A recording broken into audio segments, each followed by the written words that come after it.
countless invaders and clergy since it was built in AD 500.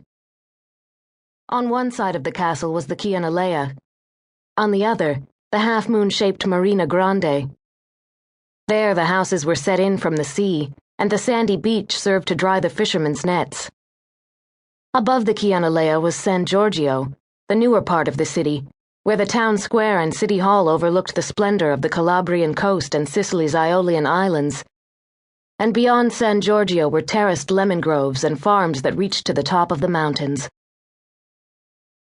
It was here that Giovanna and Nunzio grew like vines on the village Indian fig trees, intertwined in such a way that it was impossible to know where one branch started and where the other ended. Giovanna did not know life without Nunzio. Her father and his mother were brother and sister.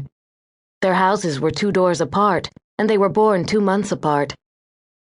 Although her earliest memories all had Nunzio at her side, it wasn't until she was 6 years old that she realized that life did not exist without him. Nunzio was hoisting baskets of smelts onto the dock from her uncle's fishing boat. As Nunzio turned to say hello, he slipped, sending the fish flying. Giovanna laughed. Giovanna had a throaty, hearty laugh even at that age. Instead of getting angry, Nunzio did it over and over again until Giovanna laughed so hard she had to gulp for air. When Giovanna and Nunzio weren't doing chores, they were in the water. They would swim out to one of the many rocks that dotted Sheila's coastline and use it as home base to explore the sea around them. The clear water showcased a kaleidoscope of color, created by hundreds of species of fish and coral.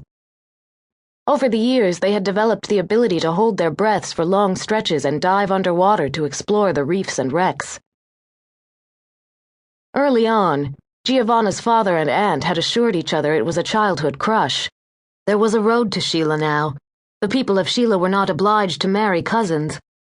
With each day, though, it became more apparent that Giovanna and Nunzio were a matter of destiny, not circumstance. If someone commented, Giovanna's father and aunt stoically repeated what their father said on the subject of marriages within the family. It makes the blood stronger. When Giovanna reached puberty at 14, they were no longer allowed to spend hours alone together. Because they were cousins and neighbors, they saw each other many times a day, but their unchaperoned adventures came to an end. As Giovanna made her way down the aisle, she glimpsed the faces witnessing her journey to the altar. Each face held a story about her life with Nunzio. There was Paolo Caruso, who had saved her leg. Early one spring, she and Nunzio had climbed the narrow steps out of the Chianalea, raced through the plateau of San Giorgio, and picked their way through the lemon groves and then headed to the farms to trade fish for goat cheese and milk. Giovanna fell over a stone wall, cutting her long, thin leg to the bone. Paolo was the first to hear Nunzio's cries and carried Giovanna home on his back. Nunzio trotted alongside, bravely singing Giovanna's favorite songs while holding his shirt around her leg to stop the bleeding. Giovanna smiled at her older cousin Pasquale. Many times, this still formidable man had served as their protector.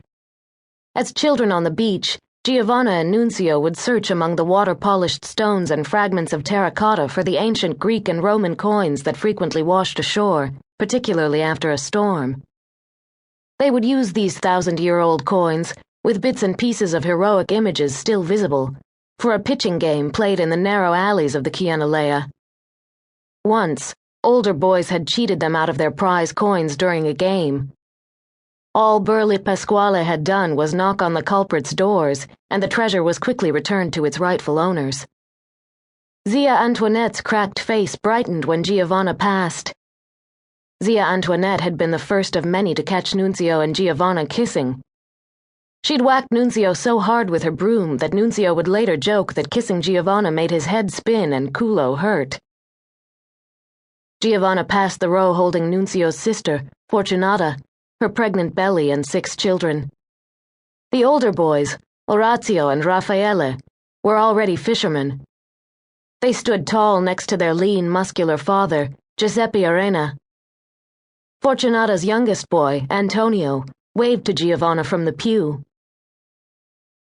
Giovanna was also conscious of who was missing. In her mind, she placed her brother, Lorenzo, who lived in America, and Nunzio's father.